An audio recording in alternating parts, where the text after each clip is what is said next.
ketika api itu menyala, siapa yang tahan untuk berdiri di hadapan Tuhan?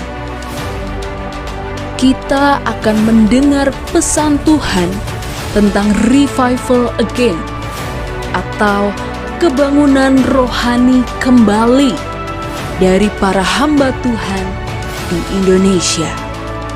Program ini dapat Anda saksikan melalui channel YouTube Makan Netizen. Semangat Shalom. Shalom. Saudara, perkenalkan, nama saya Hadasah. Sebuah kehormatan bagi saya, sungguh berkat Tuhan boleh saya ada di tempat ini dan bertemu dengan Bapak Ibu semua. Dan saya berdoa biar apa yang sebentar saya sampaikan, saya berdoa biar itu semua berasal dari Tuhan dan kita semua bisa menangkapnya dengan luar biasa dan ajaib. Saudara, hari ini saya beri judul adalah Hati Raja. Saudara, mari kita buka sama-sama Amsal 21 ayat yang pertama. Amsal 21 ayat yang pertama. Amsal 21 ayat yang pertama. Hati raja seperti batang air di dalam tangan Tuhan, dialirkannya kemana ia ingini. Tapi saya suka dalam terjemahan lain dikatakan, sama seperti mudahnya Tuhan mengubah akan arus alir. Seperti arus sungai itu dia gampang ubahkan, sama seperti itulah semudah itu Tuhan mengubah atau mendirect, Tuhan membelokkan hati seorang raja.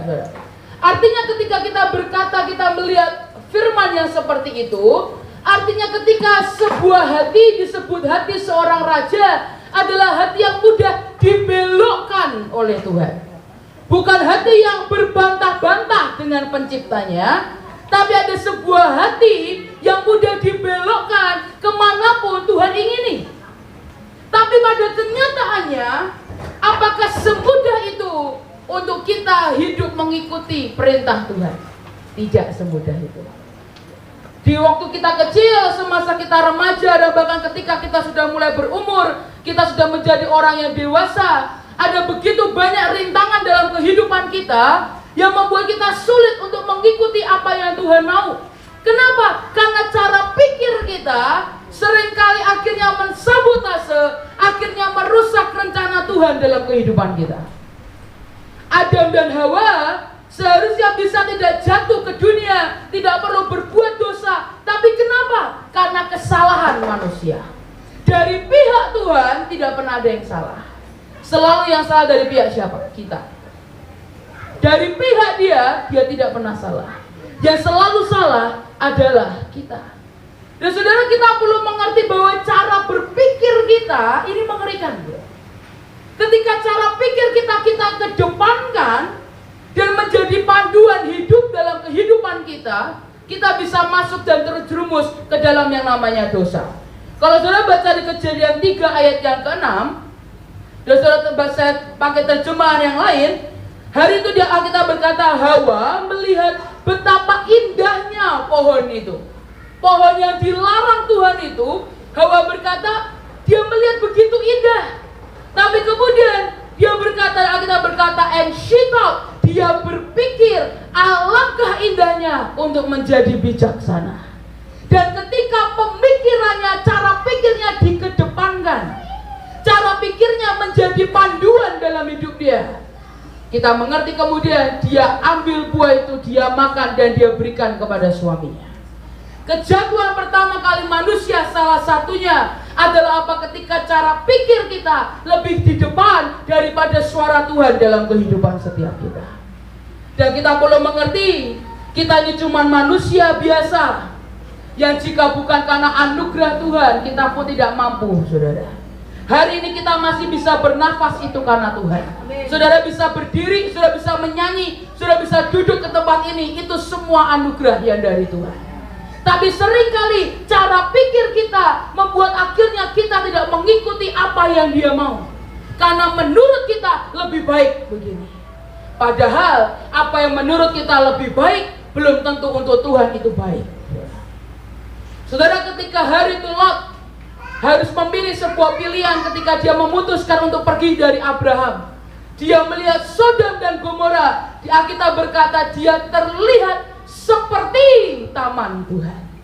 Dan Lot berpikir itu adalah sesuatu yang baik. Tapi pada kenyataannya itu adalah Sodom dan Gomora yang kita tahu hari itu dimusnahkan oleh Tuhan. Apa yang kita pandang baik, apa yang kita pikir itu baik, belum tentu itu baik buat kita. Tapi apapun yang Dia pilihkan buat kita, itu selalu baik buat setiap kita. Saudara, kalau saudara baca di Matius 16 ayat yang ke-23, Alkitab berkata, maka Yesus berpaling dan berkata kepada Petrus, "Enyalah iblis, engkau suatu batu sandungan bagiku, sebab engkau bukan memikirkan apa yang dipikirkan Allah, melainkan apa yang dipikirkan manusia." Kita bicara batu sandungan, seringkali kita bicara tentang perilaku kita. Tapi Alkitab berkata engkau menjadi batu sandungan sebab engkau bukan apa? Memikirkan. Jadi cara pikir kita ini bisa menjadi batu sandungan. Buat siapa? Buat kita.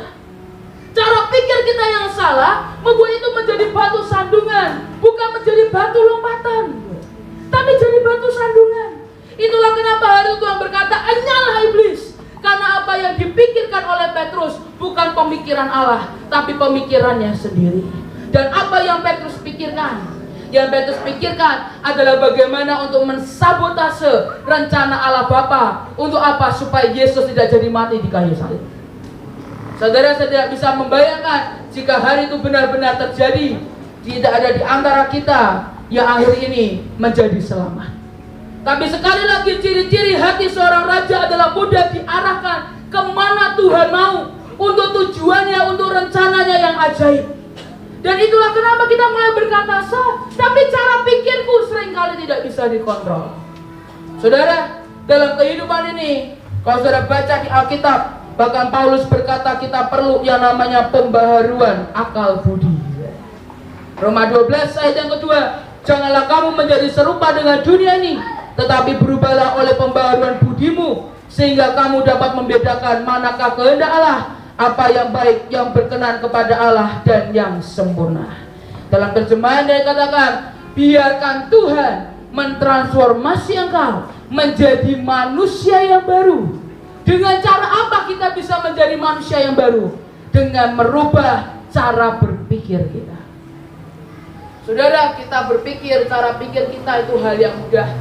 Tapi pada kenyataannya, cara pikir kita ketika itu berubah, maka kita pun berubah menjadi manusia yang baru. Saudara, dan kata transformasi itu from inside out, dari dalam keluar. Cara kerja iblis, dia bekerja dari luar ke dalam. Maksudnya apa? Iblis akan menghancurkan yang di sekitarmu, keluargamu, pekerjaanmu, pelayananmu, apapun yang kau sentuh. Tujuannya apa? Menghancurkan yang di dalam. Karena dia tahu di hati kita itu sumber semua kehidupan mengalir di dalamnya. Yang iblis kejar adalah hati kita. Itulah kenapa dia akan coba rusak luarmu untuk menghancurkan apa? Yang di dalam. Tapi Tuhan bekerja dari dalam keluar. Dia tidak akan ubah kondisimu sebelum Tuhan ubah dalam hidupmu. Saudara, ini yang saya pelajari. Saya berikan contoh seperti orang terlilit hutang. Bukan karena apa-apa, karena memang suka hutang. Mau Tuhan lunasi hutangnya, dia akan berhutang lagi gak? Berhutang. Saudara, dan Tuhan itu kasihnya terlalu besar buat setiap kita. Dia tidak pernah mau lihat anak-anaknya terus jatuh di lubang yang sama. Itulah kenapa dia akan ubah yang di dalam sebelum dia ubah yang di luar. Hari itu Yakub berdoa ke Tuhan, Tuhan, ubah kondisiku. Dia apa yang dia mau? Dia mau untuk Esau tidak datang menjumpai dia. Yakub ketakutan, dia kirim istrinya, dia kirim anaknya, dia kirim ternaknya, hartanya dia kirim semuanya. Dan yang dia berdoa adalah, Tuhan, ubah supaya Esau tidak datang menjumpai aku. Tapi kenyataannya apakah Tuhan ubah kondisi itu? Enggak. Justru Tuhan berbuat apa? Tuhan berurusan dengan Yakub. Tuhan bergulat dengan Yakub. Bahkan dia ubah namanya dari Yakub menjadi Israel sang pangeran. Yang Tuhan apa? Yakub. Apakah kondisinya berubah? Enggak. Esau tetap datang. Tapi apa yang terjadi jika yang di dalam kita sudah berubah? Yang terjadi justru apa? Ketika Esau bertemu dengan Yakub, yang terjadi adalah pemulihan atas segala sesuatu. Jika engkau mau hidupmu berubah, jika engkau mau kondisimu berubah, mari ubah doa kalian. Bukan Tuhan ubah kondisiku, tapi yang paling pertama adalah berkata, Tuhan, mari ubah yang di dalamku. Mari ubah cara pikirku, mari ubah cara pandangku, mari ubah reaksi hatiku. Dan ketika dia sudah ubah yang di dalam setiap kita, maka kita akan mengalami pemulihan dalam kondisi setiap kita. Apapun yang terjadi dalam sekitarmu, setiap kutuk akan berubah menjadi berkat. Semua yang kau sentuh akan menjadi berhasil. Semua yang mati akan dihidupkan kembali. Tapi sekali lagi, itu mulai dari dalam kita. Dan ketika cara pikir kita diubahkan oleh Tuhan, barulah Alkitab berkata, engkau baru mengerti kehendak Tuhan dalam hidup setiap kita. Ada begitu banyak orang bertanya ke saya, bagaimana saya mengerti kehendak Tuhan? Bagaimana saya tahu ini suara Tuhan? Well, untuk yang paling pertama, kita harus minta Tuhan transformasi cara pikir kita. Karena cara pikir kita itu menentukan banyak hal. Saudara, dan cara pikir itu tidak semudah itu untuk diubahkan. Kita punya cara pikir manusia yang bahkan perlu bertahun-tahun untuk itu bisa diubahkan. Saudara, berapa tahun yang lalu, mungkin hampir 10 tahun yang lalu ya, saudara, hari itu papa saya, dia buat sebuah misi di mana kita akan harus menggelar karpet dari Indonesia sampai kepada Israel. Saudara, dan ketika itu semua mulai dikirim, dan saya ambil 3 negara. Saya hari itu adalah pelajaran iman dalam hidup saya. Saya ambil negara Iran, saya ambil negara Jepang dan Korea. Orang berkata, wah, Jepang Korea mah enak liburan. Gak enak, saudara. Saudara, di sana orang Korea yang pertama, karena mereka kebanyakan Kristen, tapi Kristen yang mereka tuh beberapa nakut-nakutin. Jadi mereka bawa papan gede 666. Dan itu orang kan dikejar-kejar. Ya itu kan nakutin ya saudara ya, kasihnya di mana? Gak ada. Dikejar-kejar saudara. Akhirnya banyak dari anak muda milih jadi ateis. Padahal mereka adalah negara misionaris terbesar yang ada. Tapi hari ini banyak anak muda yang memilih menjadi ateis. Beku banget di mana-mana. Apalagi sudah pergi ke Jepang, itu tambah lagi, saudara, tambah beku. Saudara mau bagi apapun, mereka nggak akan terima, karena mereka takut. Saudara, tapi ketika itu Tuhan suruh kirim kita ke sana, dan hari itu di Korea, saya pergi dengan beberapa anak buah saya, mungkin sekitar ada 10-15 anak, yang semuanya beriman. Bayangin, saudara. Saudara, tapi ketika itu kita harus memencar. Kita harus pergi ke satu gereja, kita harus naik taksi. Dan taksi di sana nggak bisa kayak Indonesia, umpel-umpelan boleh nggak boleh, saudara. Satu taksi kalau di Indonesia bisa 8-10 orang, yang di sana nggak boleh, saudara. Harus minimal maksimal, cuma boleh 4. Jadi akhirnya kita kepisah taksinya. Dan salah satu anak kami saya bilang, kamu di sini buka map, saya bilang. Cari Google Map, apapun lah, cari map yang ada, supaya kita tidak kesasar. Kalau supir taksinya ke kiri, kasih tahu kalau dia salah, pakai bahasa tubuh lah, saya bilang. Kasih tahu, dan dia berkata apa? Asal nggak mungkin lah, masa orang Korea kesesat di Korea sendiri? Dia berkata, nggak mungkin lah kita bisa kesesat. Saya bilang, ya udah ya, saya udah bilang suruh buka map. Saudara, apa yang jadi? Saya sampai ke gerejanya, mereka kesasar hampir 2 jam. 2 jam baru sampai gereja, kebaknya udah kelar, saya udah mau pulang. Mau pulang, saya bilang lagi, buka map. Dan saudara tahu dia berkata, gak mungkin orang Korea itu lahir di sini, gak mungkin dia kesasar. Saya bilang, saya lahir di Semarang, saya pun masih bisa kesasar di Semarang. Saya bilang, saya gak tahu semua jalan, saya lahir di Semarang. Itu cara pikir. Dia berkata, gak mungkin. Kami sudah kembali ke tempat penginapan, mereka nyasar lagi 2-3 jam. Dan dia lakukan itu terus sampai kami pulang ke Indonesia. Bayangin itu. Itu apa? Cara pikir manusia. Sudah bisa ngerti bebalnya kita itu. Kita ini manusia-manusia bebal. Sudah mungkin Tuhan kasih hukuman pun kadang tidak kerasa. Karena apa? Manusia. Tapi sekali lagi yang Tuhan rindukan, ada hati seorang raja di tengah-tengah kita. Hati yang tidak berbantah-bantah dengan Tuhan ya, tapi hati yang berkata, Tuhan, apapun yang kau mau akan aku lakukan. Dan sekali lagi, membuat transformasi itu harus terjadi setiap hari. Tidak bisa cuma setahun sekali, tidak bisa mungkin 2 tahun sekali. Tapi sekali lagi dia berkata, nah aku mau mentransformasi setiap hari dalam hidupmu. Kau izinkan dia memproses hidupmu. Di saat itulah hidupmu akan berubah dan kondisimu akan berubah. Saudara, karena sebelum dia pakai, kita lebih ajaib lagi. Sebelum kita mendatangkan lawatan yang luar biasa, saudara harus perhatikan satu hal.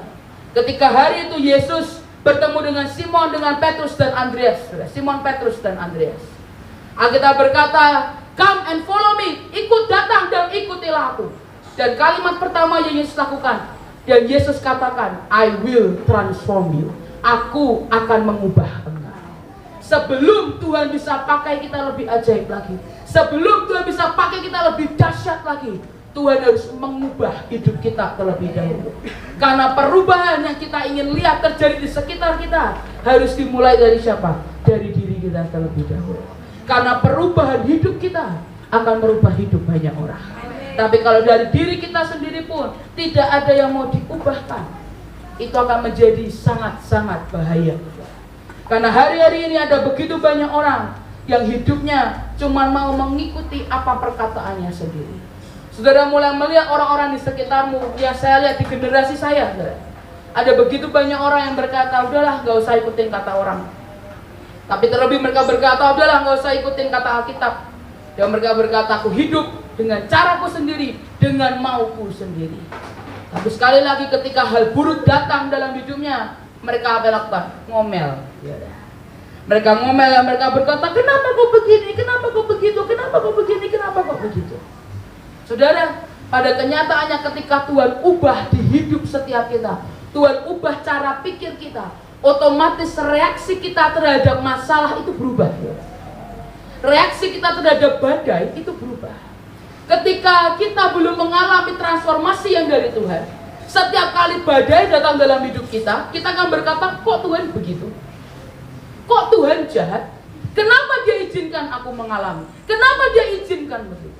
Tapi ketika cara pikirmu sudah diubahkan oleh Tuhan, setiap kali ada badai datang dalam hidupmu, engkau akan berkata, oke Tuhan, kami mengucap syukur, aku berterima kasih, karena hari ini kau sedang ajari aku sesuatu. Apa Tuhan yang kau mau ajari? Itu sama persis seperti Daud yang berkata, yang kuucapkan adalah hikmat. Apa itu hikmat? Ucapan syukur. Dan yang kurenungkan dalam hatiku ialah pengertian. Saudara, karena ketika kita tidak mengerti apa-apa, itu bahaya. Alkitab bahkan berkata, ketidakmengertian kita itu akan membuat bahaya dalam kehidupan kita. Kenapa? Ketidakmengertian kita bukan polos, tapi itu bisa menjerumuskan kita kepada hal yang kita tidak pernah tahu. Saudara, kemarin ketika saya kuliah dengan kebanyakan para hamba-hamba Tuhan. Saudara, ketika kami kuliah, salah satu dari mereka mulai bercerita tentang hukum di Indonesia. Dan dia bercerita bagaimana dia berkata bahwa di hukum Indonesia ini punya hukum, terutama untuk para hamba-hamba Tuhan. Ternyata hukumnya adalah kalau engkau menikahkan seseorang yang kondisinya statusnya belum cerai, itu bisa masuk penjara, denda, kena denda. Dan ada salah satu hamba Tuhan juga, mereka kaget. Dan mereka, Pak, saya nggak tahu tentang ini. Dia berkata, papa saya, orang lain lagi, dia berkata, pernah menikahkan orang yang kondisi statusnya belum bercerai. Wah, dia berkata, wah saya ini nggak tahu ya, ternyata ada hukumnya. Ketidakmengertian kita, hukum tetap berjalan, berjalan. Hukum tetap berjalan. Sama seperti Alkitab berkata, engkau punya berkatnya, dan Tuhan kirim orang, dan engkau simpan tunda berkat itu, salah nggak di hadapan Tuhan? Salah. Meskipun engkau nggak tahu hukumnya, salah nggak? Salah. Itu sama halnya, banyak orang tanya ke saya, Sal, kenapa orang tidak Kristen lebih kaya hidupnya daripada orang Kristen? Sudah tahu apa? Karena mereka melakukan hukum tabur tuai. Mereka melakukan hukum tabur tuai. Di orang-orang yang bukan Kristen jauh, mereka lebih banyak memberkati orang-orang miskin. Yang mungkin mereka sebut amal, mungkin mereka sebut dengan donasi dan sebagainya. Kemarin di Surabaya Ada satu pernikahan yang menggemparkan seluruh Indonesia, yang door prize di pernikahannya itu emas atau apa.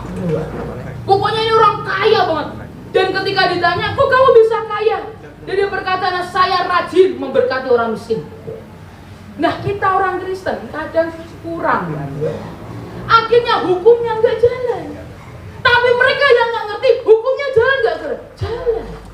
Nah dalam kehidupan kita, ketidakmengertian kita, itu hukumnya. Kau ngomel, aku ngomel Tuhan, sebelum aku memaki-maki engkau, beri aku roh pengertian. Saudara, hari itu saya lagi KKR dan salah satu teman saya tiba-tiba ngomel-ngomel. Nadanya tinggi, bentak sana, bentak sini, semua dimarahi, semua disikat. Saya kesel. Saya masih manusia, saya kesel. Saya bilang, saya ini juga capek, semua juga capek. Dia marah-marah mulu. Saya bilang, alasan juga nggak jelas marah-marahnya. Dan saya kesel, saya ngomel ke Tuhan. Saya jujur, saya ngomong ke Tuhan, Tuhan, saya malas dengan orang ini. Dia marah-marah mulu, gak jelas lah kenapa. Saya kesel banget sama orang ini. Kenapa sih ngomel-ngomel mulu? Semuanya juga capek. Tapi tiba-tiba, ketika saya berdoa ke Tuhan, saya nyembah. Tiba-tiba saya tahu ada seperti roh pengertian itu turun dalam hidup saya. Entah gimana, saya bisa tahu gini. Kayaknya dia lagi banyak masalah deh. Ya saudara, itu kalau bukan Tuhan, kita tuh gak bisa mikir gitu. Kondisi lagi emosi tinggi tuh. Tiba-tiba kamu gini, kayaknya dia lagi banyak masalah. Itu apa? Roh pengertian. Tapi kalau kita nggak minta, nggak bisa.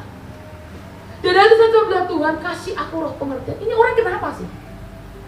Dan tiba-tiba saya bilang, ini kayaknya orang lagi banyak masalah. Akhirnya besoknya saya datangi dia, saya bilang, kamu kenapa sih? Marah-marah mulu, saya bilang. Dari kemarin marah-marah terus, semua disikat, semua dibentak, kenapa? Tiba-tiba orangnya nangis. Dan dia mulai cerita, ya saya lagi ngalami masalah ini, dan masalah ini. Saudara, kalau saya semalam-malaman maki-maki dia, saya salah nggak di hadapan Tuhan? Salah. Karena saya nggak tahu malam itu dia sedang ketemu dengan Tuhan.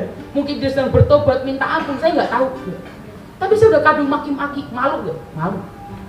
Tapi saya mengucap hari itu, saya mengucap syukur Tuhan kasih roh pengertian dalam hidup saya. Membuat akhirnya saya berkata, oke Tuhan, saya mencoba mengerti orang itu. Saudara, dari roh pengertian itu sangat-sangat luar biasa. Dan bahkan Alkitab, kalau saudara baca di Amsal, bahkan dia berkata, hati seorang raja itu penuh dengan pengertian. Hati seorang raja tidak mudah berbantah-bantah. Hati seorang raja tidak mudah untuk mengeluh dengan cepat. Tapi hati seorang raja adalah hati yang penuh dengan pengertian. Ketika didikan datang dalam hidup kita, apa reaksi kita? Sebelum kita bicara tentang lawatan, menjangkau jiwa-jiwa, apa reaksi dalam hidup setiap kita? Karena kalau hidup kita punya reaksi yang benar, maka percayalah semuanya akan tetap dalam jalur Tuhan yang sempurna. Tapi kalau reaksi hati kita salah, itu yang berbahaya. Saudara, dan ada beberapa orang yang punya reaksi kelihatan di luar, tapi ada beberapa orang yang reaksinya di dalam. Ada tipe jenis orang yang marah kelihatan di luar, tapi ada yang tipenya seperti saya pendam dalam hati. Tapi itu sama aja, tidak ada bedanya, sama saja. Tapi sekali lagi, apa reaksi hatimu? Apa respon hatimu?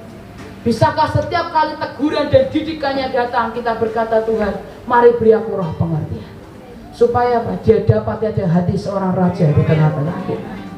Ketika hari itu Papa saya dipanggil, mari memilih untuk mengucap syukur dan berkata, Tuhan, apa pelajaran apa yang kau mau untuk aku pelajari?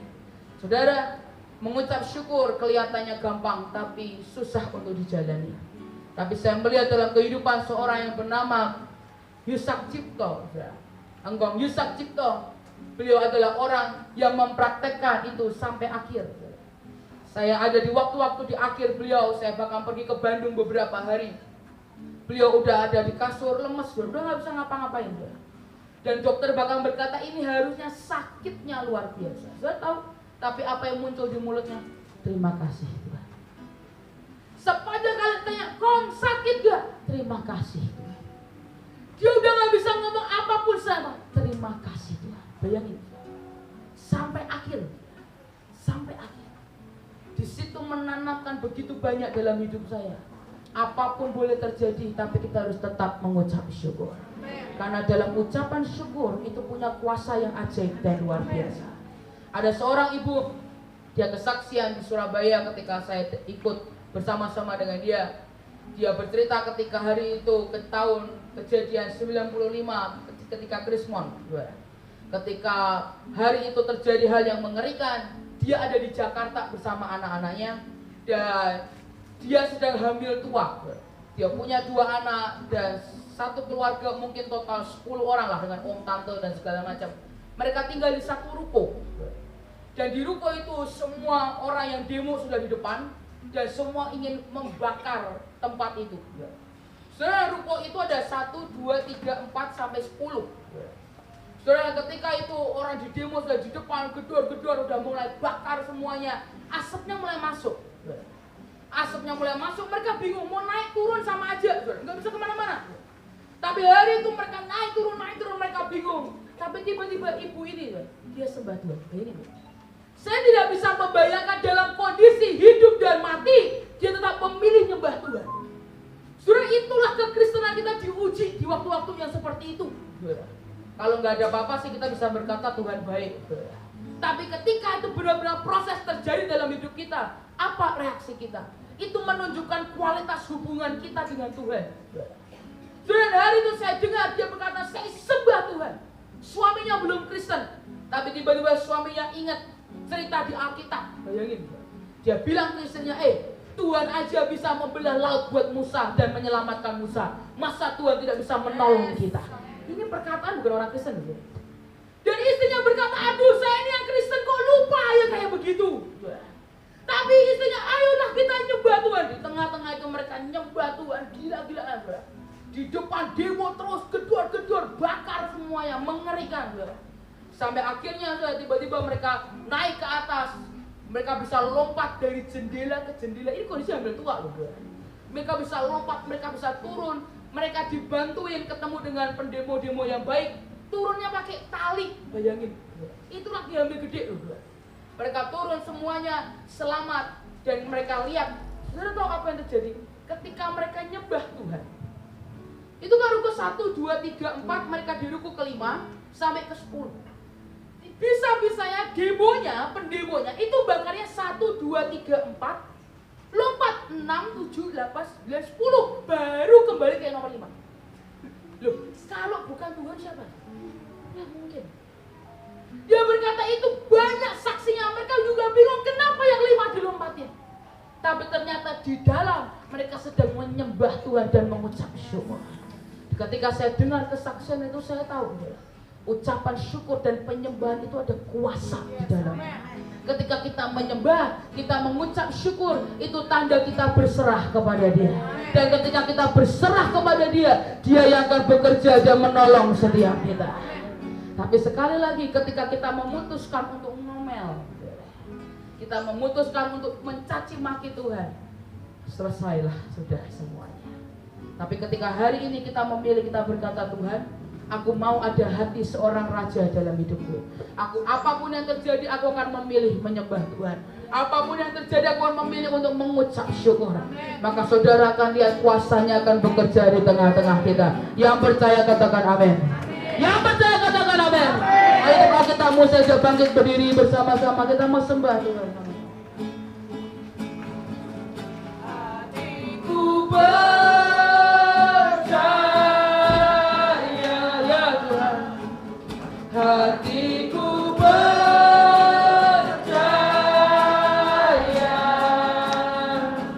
hatiku percaya.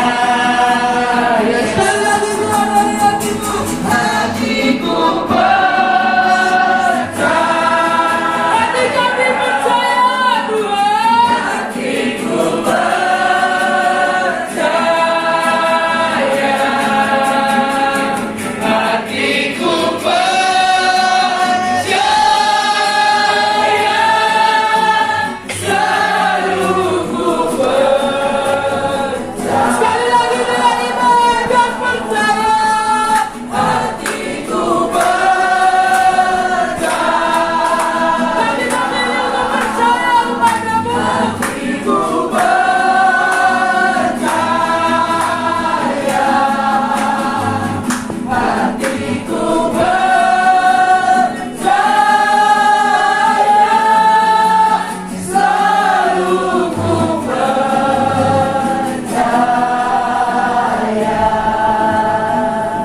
bantah dengan tuannya. Tapi hati yang mau berkata, Tuhan, biar kehendak-Mu yang terjadi dalam hidupku. Paksakan rencana-Mu dalam hidup kami, Tuhan. Biar hanya kehendak dan rencana-Mu yang jadi dalam hidupku. Dan biar apapun yang terjadi, kami memilih untuk percaya kepadamu, ya Tuhan. Hamba sudah selesai sampaikan firman-Mu, tapi hamba percaya Engkau tidak pernah berhenti bekerja di tengah-tengah kami. Hamba minta Tuhan terus ubah kami, terus transformasi kami, sampai kami mengerti apa yang Kau mau dalam hidup kami.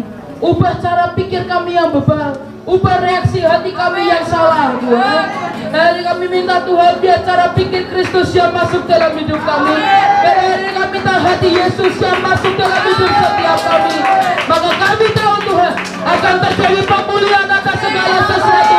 Pemulihan terjadi buat keluarga kami, pemulihan terjadi buat pelayanan kami, buat bisnis kami. Dan bahkan semua kutuk akan berubah menjadi berkat. Karena kami tahu Tuhan, Engkau ada bersama-sama dengan kami, dan kuasa-Mu akan Kau nyatakan lebih sempurna lagi. Terima kasih Tuhan, terima kasih ya Roh Kudus. Meteraikan setiap firman yang ada. Dan hamba percaya biar hari ini kami pulang dengan keadaan diubahkan. Terima kasih Tuhan, di dalam nama Tuhan Yesus Kristus. Dan semua yang diberkati sama-sama katakan